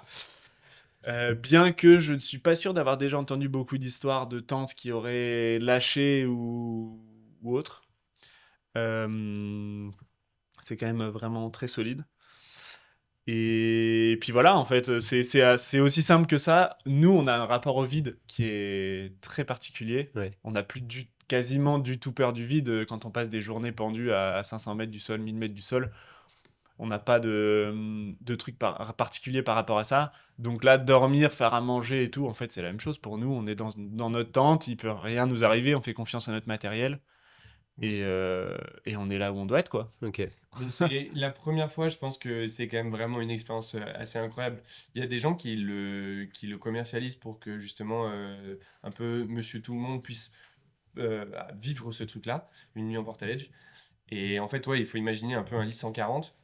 Et voilà, tu as cet espace-là et tu dois tout faire là-dedans. En fait, ça, la contrainte, c'est plutôt de se dire, quand tu es très longtemps dans cet environnement-là, il y a quand même un effet étroit dans Ouais. l'histoire. Et ouais, donc se faire à manger, aller aux toilettes, c'est tous des trucs qui prennent du coup beaucoup d'énergie, beaucoup de temps et d'énergie. Et ça nous est arrivé au Pakistan, du coup, il y a 2 ans, là. on en avait qui sont gonflables. Donc, il faut imaginer comme des carémates gonflables que tu mets dans une tente, un peu rigidifiés, qu'on gonfle et qu'on suspend et on dort là-dedans. Et donc, c'est des trucs qui sont une personne, une personne en a un et la deuxième à Ouais. l'autre et on les colle. Et en fait, pendant l'ascension, il y a quelqu'un qui a dû mettre un coup de crampon dans un des trucs gonflables. Et donc, impossible de le gonfler le soir. Donc, on a dormi à deux dans un seul. Et en fait, c'est extrêmement petit. Ouais. Et donc, on a passé la nuit à essayer de trouver une solution pour dormir. Impossible de dormir. On a dormi l'un écrasé sur l'autre, vraiment, En tête comme ça, bêche un peu. en tête bêche. Et à 6000 mètres d'altitude, donc déjà qu'il n'y a pas beaucoup d'oxygène. Là, il y en a celui du dessous, Ouais. il est écrasé, il peut plus respirer. Enfin bref. Après, on a essayé de se mettre un peu assis, mais du coup, avec les pieds vers le bas, on avait les pieds gelés en 2 secondes, vu Ouais. que t'as plus le sang qui passe. Ouais. Donc on a Tendu dans tout le essayé, mais bref, dormir en montagne, c'est toujours un peu un challenge. Et au final, le Portaledge, avec le temps, ça devient quand même l'endroit où on dort le mieux en montagne. parce C'est quand même que un luxe, hein. C'est Ouais. quand même C'est un vrai. luxe. C'est du poids. Donc souvent, quand on a la possibilité de pas le prendre, on le prend pas. Ouais. Mais quand on le prend, du coup, c'est quand même un luxe parce qu'au final, une fois que tu es là-dedans, bah, comme dit Luna, c'est un espèce de cocon et t'es quand même bien. Ouais. Alors que ça T'es peut vraiment potentiellement arriver de au dormir sec. assis sur une vire, de dormir vraiment assis dans la neige ou quoi. Ouais. Et là, c'est quand même moins confort. Ouais. Ouais. Ça nous arrive de faire des nuits pas confort du tout. Et ça s'installe partout. Il y a des endroits où vous pouvez l'installer, d'autres pas. Faut que ce soit quand même assez vertical. Ouais. Plus c'est raide, mieux c'est, quoi. Mais vous Ouais. pouvez pas l'utiliser sur de l'horizontale, justement. Non, parce que c'est vraiment une toile en fait. Donc Ok. ça n'a pas d'intérêt une fois que c'est posé au sol. Ok. Il n'y a pas l'armature, en fait, nécessaire. Ça tomberait, quoi. Ouais. Tu vois, ça tient que parce que c'est pendu. Ok. Au sol, on dormirait à la belle ou dans une vraie tente, quoi. Ok. Donc, Ouais. Ouais, trop bien. Et alors, je voudrais aussi partir un peu sur le côté compétition, mais juste avant, on parlait de descendre en parapente. Mm. Est-ce que vous pouvez... Alors, il y a la notion de transporter tout le matériel. Ça, peut-être qu'on pourra en parler, comment vous gérez la gestion du poids, pourquoi vous descendez en parapente, et aussi, est-ce que vous avez d'autres types de descentes, par exemple en ski, alpin, etc. Est-ce que Ouais. qui veut Le commencer? matériel, déjà, en fait, aujourd'hui, il y a eu des innovations folles dans le milieu du parapente. Et aujourd'hui, on a des parapentes qui sont vraiment hyper compressibles et hyper légers. Donc, nous, on a un kit qui fait un tout petit peu plus d'1 kilo. Il doit faire 1,1 kg, quelque chose comme ça. Donc, c'est vraiment pas beaucoup. Et ça prend la taille d'une doudoune. Tu Ouais, vois, ok. c'est genre 2 thermos en Ok. taille. Donc, ça prend peu de place, peu de poids. Et ça a un énorme plus-value à la descente. Ouais. Le gros truc, c'est un peu le risque de se dire, bon, bah, j'ai monté le parapente, maintenant je vais descendre un parapente de sûr. Ouais. Alors qu'en fait, le parapente, c'est vraiment un truc qui est à condition. Et donc, il faut vraiment avoir cette mentalité de se dire, c'est pas parce que je l'ai monté que je vais descendre en parapente. Ok. S'il y a un seul voyant qui est pas dans le vert, en fait, tant pis, il faudra que je descende à pied. Ouais. Et c'est pas facile quand tu l'as dans le sac de te dire, ah non, je Je décolle peux pas. pas l'utiliser. Ouais. Alors qu'en fait, le problème du parapente, c'est qu'une fois que tu es en l'air, si t'es pas au bon endroit au bon moment, là, c'est Ouais. vraiment pas agréable. Tu passes un Et puis pour se mettre en l'air, Ouais, et puis pour te en mettre haut en d'une l'air en montagne, ça peut Ouais. mal finir aussi. c'est pas tout facile. Donc il y a ce truc-là avec le parapente. Mais par contre, si les signaux sont verts et que tu décolles, c'est une sensation incroyable. Ouais. Tu te sens téléporté de la montagne, là, et tu vis un moment de ouf. Parce Ouais. que de voir tout ce que tu viens de gravir du haut comme ça, en volant et tout, c'est incroyable.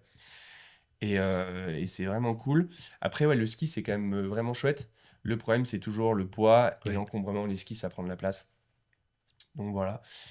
Et puis, ouais, c'est les principales disciplines qu'on utilise pour descendre des montagnes, Ok. je pense. Et c'est Le cul, pareil. on utilise beaucoup le. Tu sais, on glisse sur les fesses avec Ouais. le pantalon Gore-Tex. Ok. Suivant la pente et la qualité de la neige, ça peut être vraiment parfait. c'est En la mode luge. Ouais, en mode exactement. luge. Ok.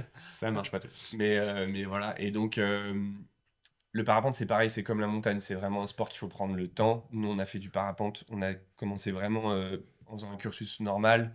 On a beaucoup volé en plaine, dans des conditions des plus basiques, quoi, vraiment. Beaucoup d'heures sous voile avant de se dire, ok, on va décoller en montagne, voler en montagne, parce que c'est vraiment un autre milieu Ouais. avec d'autres risques et d'autres problématiques. Donc, pareil, comme l'alpinisme, apprendre avec du temps. Vraiment, c'est le maître mot, je pense, c'est le temps Ok. d'apprentissage. Ok.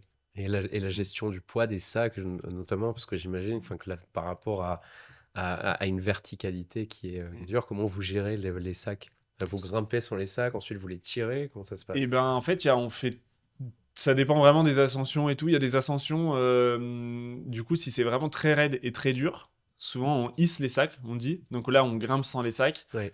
avec une petite corde derrière nous. Et puis derrière, avec des systèmes de poulies et tout, on Ok. hisse les sacs. Parfois, jusqu'à devoir décupler les forces, tu sais, avec ce qu'on appelle un mouflage, Ouais. pour pouvoir hisser un truc qui est plus lourd que notre poids. Ok. Ça, c'est la pire situation, on va dire, parce que Ça c'est nous quand est même. arrivé d'avoir 110 kilos. Ah, c'est-à-dire que les sacs peuvent être plus lourds que vous? Ouais, ça Exactement. nous est arrivé Ah d'avoir ouais. des charges de 110 kilos à hisser parce qu'on partait pour plusieurs jours Ok. avec de l'eau. L'eau, Ouais. c'est ce qui pèse le plus lourd en fait. Avec beaucoup de Ouais, matériel et Si tout. t'as pas d'eau accessible, ça devient terrible. Ouais. Parce qu'il faut environ 4 litres par personne par jour. Suivant Ok. la chaleur, Suivant le la soleil chaleur. et tout, ça peut être plus ou moins. Ouais. Des fois, ça peut marcher avec 3, mais bon. Ok.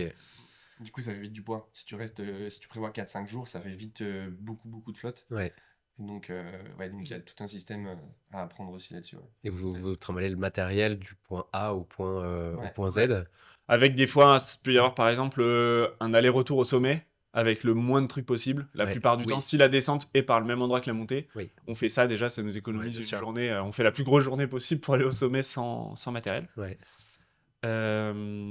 Et après, sinon, il y a toutes les ascensions où là, on va porter les sacs sur le dos, où du coup, le leader de la cordée, celui qui va grimper devant Oui. et qui va du coup prendre le plus de risques et grimper de la manière la plus difficile aussi, lui, il aura le plus petit sac, Ok. ou des fois pas du tout de sac. Ok. Et celui ou ceux derrière, ils vont porter le poids. Et ouais, des fois, ça va être possible de grimper avec des sacs pouvant aller jusqu'à, je sais pas, une quinzaine de kilos sur les premiers jours d'ascension. Dans des passages un peu techniques, c'est déjà vraiment énorme. Ok. C'est très très dur. L'apprentissage, c'est pareil. À savoir faire un sac, ça prend du temps en fait. Ouais. Vraiment. Bien On l'équilibrer. voit, nous, un alpiniste débutant à la façon dont le sac est fait. Ouais. C'est vraiment un truc impressionnant de la différence. Un sac, quand il est fait par quelqu'un qui commence, on voit qu'il y a des espaces de vide à l'intérieur du sac. Ça Ouais. se voit à l'œil nu. Et le sac est souvent trop gros. On sent qu'il y Ça a crée trop de des choses à déséquilibres, l'intérieur. tu vois, Ça un crée peu des droite, déséquilibres, tout ça. Alors qu'avec le temps, après l'habitude, un sac, en fait, ça se prépare vraiment différemment. Et souvent, d'ailleurs, quand on fait une ascension, on la prépare la veille ou l'avant-veille. Et en fait, on va faire notre sac une première fois, souvent. Et il y a un petit rituel, souvent, c'est de le défaire un coup et de le refaire, parce qu'on se dit toujours, ah, attends, j'ai vérifié un truc quand même, le matos, machin. Et au final, souvent, nous, on fait le sac 2 fois. Ouais. Un petit tip. Ouais, c'est une optimisation Ouais. constante, en tout cas, de la gestion du poids des sacs. Ouais, et puis je pense une petite prépa mentale aussi du truc, à mon avis. Tu vois, c'est un petit peu un rituel de se dire, ah, j'ai fait mon sac, je le refais une fois, je suis sûr d'avoir rien Ouais. oublié. Et ça te met dans ça te met dans la journée du lendemain. Bien Et sûr. voilà, des petits trucs comme ça. un Chaque peu kilo, toc. chaque kilo, vous le sentez? Ah, mais nous, on est un peu psychopathe de ça, en parlant d'obsession, tu vois, tout à l'heure. Il y a des gens qui sont plus ou moins à fond là-dedans. Nous, vraiment, on est du style à enlever les étiquettes des vêtements, à tout couper, Ouais. tu vois. Vraiment. La brosse à dents que vous coupez en deux. Mais Ouais, la brosse à dents, c'est la base. On prend pas de brosse à dents la plupart du temps. Non, mais c'est du style, ouais, nous, on va vraiment enlever les étiquettes. Tu vois, par exemple, un sac à dos, quand on le reçoit, des fois, on passe une demi-heure à enlever les moindres Il y a beaucoup de sangles en fait qui nous servent pas Ok. particulièrement. Ok. On va tout optimiser au gramme près. Donc, on est un peu psychopathe de ça, mais On n'est pas les pires, mais on ouais, est quand même. on est quand même bien fous. Et même sur votre poids du corps aussi, j'imagine. Ça a un impact très Ça important. dépend des périodes, ouais. Ça dépend des périodes. Ouais. Pour l'alpinisme et tout, non, c'est pas important en vrai. Non. Au contraire. Au contraire, si si t'as fait des régimes en gros pour perdre du poids et tout, tu vas quand même être mal. Ouais. Par contre, pour la compétition, Ouais. là c'est quand même vraiment important d'être Lean. assez léger. Ouais. Et du coup, des fois, on est obligé de faire des petits régimes. Surtout par exemple en rentrant d'une expé où il y a un petit syndrome de post-stress Ouais. où ton corps il prend un peu du poids au retour. Ouais. Nous, ça nous est arrivé l'année dernière. Ouais. Et du coup, on a été, même en reprenant l'entraînement fort, une alimentation hyper saine et tout, ça, on perdait rien. Ok. Du coup, on était obligé de faire un petit régime. C'est pas la partie la plus fun. Allez, dernière question sur le côté alpinisme. Lorsqu'on descend, lorsqu'on a atteint l'ascension d'une montagne, lorsqu'on a fini son objectif, est-ce qu'il y a l'envie de repartir tout de suite vers Non. cet objectif? Non, ça dépend. Un truc vraiment dur, en tout cas, moi personnellement, un truc vraiment dur, au moment où je suis vraiment le plus fatigué et tout, non, j'ai pas envie d'y retourner. Non, non. Je te direct. dis pas, j'ai d'autres Non, ambitions. il y a un truc qui vient des Américains ou des Anglais, je sais plus vraiment, mais c'est le Type 1 Fun, Ouais. Type 2 Fun et Type 3 Fun. Et en gros, le type 1, c'est vraiment une journée entre guillemets facile où vraiment tout est cool, ça déroule, tu rigoles, tout ça. Type 2 Fun, sûrement, c'est pas hyper marrant, voire c'est pas du tout drôle. Mais en vrai, quand t'arrives en bas, t'en rigoles et t'as envie de potentiellement retourner. Ouais. Et Type 3 Fun, c'est vraiment genre, c'est pas drôle du tout. Avant, On se pendant marre et pas après. du tout. Avant, pendant et après. Et donc vraiment, ça va. Souvent, c'est un peu ce truc-là. Il y a des ascensions où, entre guillemets, ben, tout s'est tellement bien déroulé que généralement, t'es Ouais. chaud de retourner le lendemain. Ouais. Et il y a des ascensions où, quand même, des fois, ça peut prendre un peu de temps avant de digérer le truc et de te dire, en vrai, c'était quand même cool ce qu'on vient de faire. Bon, allez, ok, on peut y retourner. Mais Mais, souvent, si t'as poussé le bouchon, de toute façon, tu seras obligé d'avoir eu Mm. beaucoup de douleurs, déjà. Ouais, Globalement, de la douleur. quel que soit le sport et tout, il y a beaucoup de douleurs et de souffrances, Ouais. de résilience et de, tu vois, voilà, de repousser ses limites et tout. Et d'engagement aussi, donc des fois un peu de la peur, des choses comme Je ça. fais quand même souvent faire. C'est dur de se dire, pile quand quand tu redescends, j'y retourne. Mais Ouais. des fois, ça peut aller très vite, hein, en vrai. Juste se reposer, avoir moins mal et tout, machin, et après, le cerveau, il oublie. Ouais. Il est un peu con. Ok. Les compétitions, qu'est-ce que ça représente pour vous, à côté justement de cette discipline qui est un peu plus freestyle, non? Enfin, là, la discussion qu'on a eue, c'est plus en mode je pars, C'est une personne ne me aventure. regarde, je C'est suis toi qui fixes avec tes règles. moi-même. Là, la compétition, on est plus sur quelque chose de cadré, structuré, avec des enjeux financiers, de sponsors, tout ça. Bah, nous, on est compétiteurs depuis du coup hyper jeune via le ski alpin, donc on a toujours eu cette fibre. Et je pense que c'est un truc qui nous anime vraiment profondément, du coup. Tu vois, là, la saison, elle se rapproche doucement. Là, on arrive bientôt au début vraiment des vrais compètes et tout. Ah, il y a quand même un truc qui te picote un peu, tu Ouais, vois. Et, et du coup, la compétition, pour nous, au début, vraiment, c'était un moyen de développer nos connaissances techniques et de se développer physiquement aussi, d'avoir une vraie motivation à l'entraînement et tout ça pour devenir des meilleurs alpinistes. Parce que les Coupes du Monde d'escalade sur glace, ça a toujours été un peu l'antichambre des grands alpinistes, des Willy Steck, Tom Ballard, enfin bref, il y en a eu beaucoup qui sont passés par là, les frères Antamaton. Et, et en fait, ouais, c'est un peu une manière d'acquérir des qualités techniques et physiques qui sont bien au-dessus de ce que tu ferais en allant juste en montagne ouais, normalement. Et voilà, comme nous, on a toujours quand même vraiment eu la recherche de la performance, c'est un truc qui nous anime. C'était au début vraiment le moyen de se développer. Et après, on a vraiment pris goût au truc et maintenant, on vient. ok, Enfin, on a une vision différente de la compète. On est là pour gagner ok. à chaque fois et on le voit comme une discipline à part entière, Ouais. je pense. Ouais, tu le décris un peu comme une corde à ton arc, justement, pour ces objectifs qui est Clairement. l'ascension. Clairement. Et je pense que c'est ce qui va. Les prochaines années, c'est ce qui va se passer dans le milieu de la montagne, c'est que les ascensions vont devenir de plus en plus techniques. Et ça va passer par notamment ça, vraiment de Ouais, l'entraînement professionnel, avec des vrais prépas physiques, des vrais coachs, des vrais. Et ça va structurer, et le niveau, il est en train d'exploser ouais, grâce à tout ça. ok. Et toi, niveau compétition? Ben ouais, en vrai, ce qu'il a dit, c'est entièrement vrai.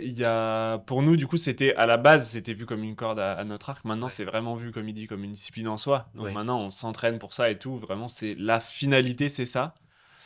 Bien qu'on sait que ça nous serve aussi ailleurs et que ça nous servira dans le futur encore plus. ouais, Mais ouais, je pense qu'il y a un truc un peu inexplicable qui est aussi les émotions que tu vis en compète et à quel point c'est fort, c'est puissant, les déceptions comme les réussites, ouais, mais après énormément de travail, de boulot sur ça, d'échecs et tout, certaines réussites en compète sont des émotions qui sont quasiment les plus fortes Mm. que j'ai jamais vécues, je pense. ok. Ouais, Et ça, c'est un truc qui est addictif.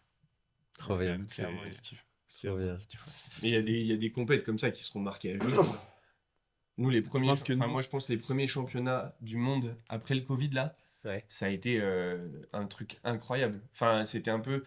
Du coup, il y avait eu les confinements et tout ça, donc il y avait eu quand même une vraie pause.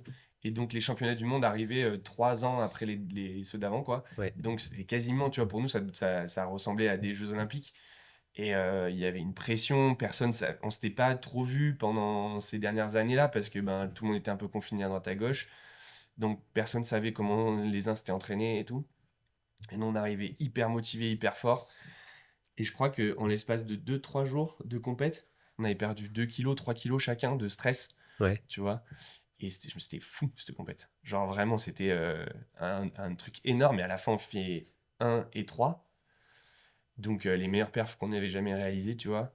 Et c'était une dinguerie. Genre vraiment, je me rappelle me dire, Ouais, pareil, comme pour vos goûts, mettre plusieurs jours à, tu sais, À relâcher la capter pression. ce qui s'est passé, tu vois, se dire, wow, on fait un truc de ouf, c'était mythique. À réaliser le truc, ouais. Ouais, c'est la même niveau d'adrénaline, peut-être différent que Ouais. de l'alpinisme. Ouais, C'est plus différent. instantané. Dans des sens, il y a plus, ouais, à un moment T, il y a beaucoup plus d'adrénaline en compète. Ouais. Parce que si tu pousses ça à l'alpi et tout, je pense que tu risques vraiment de pas faire le Ouais, feu, tu ouais, vois. je vois ce que tu veux Mais dire. par contre, là, sur des instants très courts, le moment où tu vas, par exemple, juste avant que tu te lances dans la voie et tout, ouais, t'as des montées, Ouais. tu vois, à l'intérieur. Moi, mes émotions à l'intérieur, ça se voit pas, mais c'est Ouais. Bagdad complet, tu vois. Ouais. Et je me souviens après, maintenant, je pense que j'ai vachement mûri là-dessus et tout. Mais par exemple, après ces championnats du monde et tout, je me disais, je sais pas combien de temps je vais pouvoir tenir à faire ça. Et je sais pas à quel point j'ai envie de le faire beaucoup parce que c'est dur, c'est hyper Ouais. dur, tu vois. Ah, tellement c'est intense, ça te prend tout. Ouais, Et j'ai l'impression que tu sors de la compète, t'as pris 10 ans, quoi, tu vois. Et parce que je pense que j'étais pas encore hyper mûr, tu vois. C'était le début un peu de la maîtrise dans la compète, avec du coup toute la pression que ça a amené et tout. ouais. Et pas encore, je Et pense toi, que bah, je là, savais pas encore. mais si. Ouais, tu vois, je pense que je savais pas encore gérer ça Ok. parfaitement et j'avais pas apprivoisé toutes ces émotions correctement, Ok. tu vois. Maintenant, c'est pas que je les ai plus, mais c'est que je sais qu'elles arrivent. Et puis bon, tu fais avec et tu te dis que c'est qu'une compétition, qu'un Ouais. jour de plus Mm. et Et, voilà quoi. et ce sont avec les compétitions que enfin, vous gagnez votre vie avec? Vous Non, avez je des pense que c'était la sponsors? totalité, ouais. Les compétitions, ça aide fortement, c'est sûr. C'est hyper bien, surtout dans un milieu, comme on disait, où il n'y a pas de vraie compétition, il n'y a pas de titre, etc. Nous, pouvoir dire, bah voilà, champion du monde d'escalade sur glace, Ouais, c'est sûr qu'avec du grand public et tout, c'est un titre bien et sûr. tout le monde comprend ça. Ouais. Par contre, nos partenaires et les marques du milieu et tout, ils sont hyper motivés de nous soutenir pour d'autres projets, des Ok. projets de films. Là, dernièrement, on a fait un projet d'escalade sur glace, mixé avec de la danse. Ok. Hyper artistique, ça parle pas du tout de performance et on n'est pas du tout en train de faire de l'escalade sur glace dur, difficile, en tout cas pour nous. Mais voilà, on fait toutes sortes de projets et on a toutes sortes d'idées. Et je pense que c'est pour ça qu'on arrive assez bien à en vivre parce Ouais. qu'on fait plein de choses On est vachement différentes. diversifié. Ça, Ok. c'est un truc qui nous aide beaucoup. Parce que si on faisait que les compètes, en fait, on aurait une saison d'hiver et après un grand temps faible tout le reste de l'année. Ouais. Là, en fait, nous, on prend quasi pas de vacances parce que à la fin des compètes, on a toujours un projet qui arrive, puis une expé, puis l'entraînement, et puis ça Ouais. repart. Et puis les compétitions, elles restent peu médiatisées, tu vois, c'est vraiment un sport de niche aussi, donc Ouais. voilà, Le montagne, ça donne t'es pas aussi, dans ouais. un sport qui est assez connu pour pouvoir juste de fait d'être en équipe de France être Ouais. confortable. Ça marche pas comme ça. Ouais. Et ouais, pour revenir juste 2 secondes aux résultats et tout, en compétition, en fait, comme en montagne, tout à l'heure, tu nous demandais nos trucs les plus marquants en montagne. Je pense que les plus marquants, c'est les trucs qui ont été vraiment partagés à deux avec une saveur particulière. Ouais. Et tu vois, la grande voix qu'on racontait tout à l'heure, Vogu, ça a cette saveur particulière qu'on ait vécu ça tous les deux. Et c'était un truc tout nouveau, en fait, de vivre ça avec moi qui fais cette performance, Tristan qui m'aide et qui m'assiste au plus haut point. Sans lui, tu vois, ça aurait pas du tout été possible et tout. Un peu dans l'ombre, ça avait une beauté, en fait, tu vois, Ouais. de performance. Avec lui derrière, avec aussi l'autre photographe qui, pareil, m'ont aidé énormément et tout durant cette ascension. Ça avait vraiment une saveur hyper particulière. Et en compète, pareil, les compètes qui ont été les plus marquantes, c'est celles où en fait on réussit à perfer tous les deux. Ouais. Parce que déjà, performer tout seul en Coupe du Monde, c'est quelque chose d'hyper difficile. Et arriver à performer ensemble en même temps, alors qu'on s'entraîne toute l'année, on voit tous les efforts qui sont faits l'un l'autre. Enfin, moi, je vois Tristan et Tristan voit moi. C'est quelque chose d'hyper qui amène une émotion qui est immense. D'autant plus qu'en fait, souvent, quand on grimpe dans la voie de finale, on est en isolement, ce qu'on appelle donc celui qui grimpe en dernier ne voit pas l'autre passer avant. Ouais. Donc il y en a toujours un des deux qui voit le deuxième grimper et que du coup il a le temps de voir la performance et de s'imprégner du fait que, par exemple, l'hiver dernier, on a fait pour la première fois 1 et 2 en Coupe du Monde.